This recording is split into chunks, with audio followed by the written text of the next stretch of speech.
Voice of محمد میں خوش آمدید۔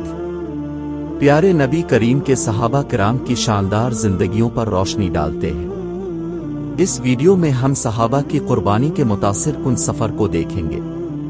اسلام سے ان کی اٹوٹ لگن اور ان کی قربانیاں آج بھی ہمیں متاثر کرتی ہیں۔ شروع اللہ کے نام سے جو بڑا مہربان نہایت رحم والا ہے۔ نبی کریم کے صحابہ نہ صرف آپ کے ساتھی تھے بلکہ اسلام کے مشعلہ تھے۔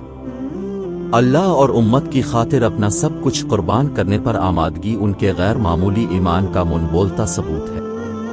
ہم اپنے سفر کا آغاز رسول اللہ کے قریبی ساتھی ابو بکر سے کرتے ہیں۔ حضرت ابو بکر کی زندگی ایثار و قربانی کی روشن مثال تھی۔ ابو بکر نے اسلام اور پیغمبر اسلام کے مشن کی حمایت کے لیے اپنی دولت، خاندانی رشتوں اور ذاتی سکون کی قربانی دی۔ اسلام کے مقصد سے ان کی غیر متزلزل وابستگی نے انہیں صدیق کا خطاب دیا۔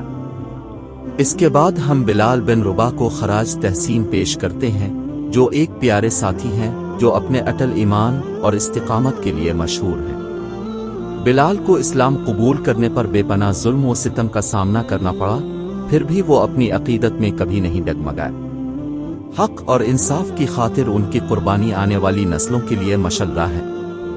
آئیے ہم سمیہ بنت خیاط کو خراج تحسین پیش کرتے ہیں، جو ابتدائی اسلام قبول کرنے والی اور اسلام کی پہلی شہید تھی۔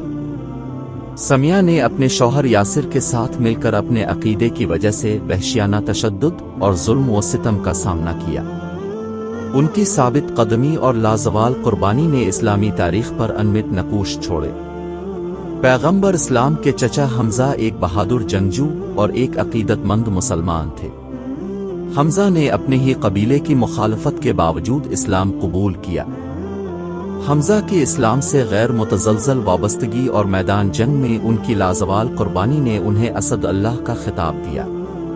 سب سے آخر میں ہم نبی کریم کی نواسی زینب بنت علی کی تعظیم کرتے ہیں۔ زینب نے اپنے خاندان کے ساتھ کربلا کے سانحے میں بے پناہ مصائب اور قربانیاں برداشت کی۔ اس کی ہمت، لچک اور قربانی دنیا بھر کے مسلمانوں کے لیے تحریک کا باعث ہے۔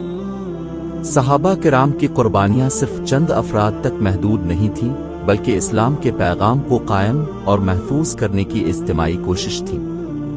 ان کی قربانیاں ہمیں اپنی زندگیوں میں راست بازی اور بے لوث کے لیے جدوجہد کرنے کی ترغیب دیتی رہتی ہیں۔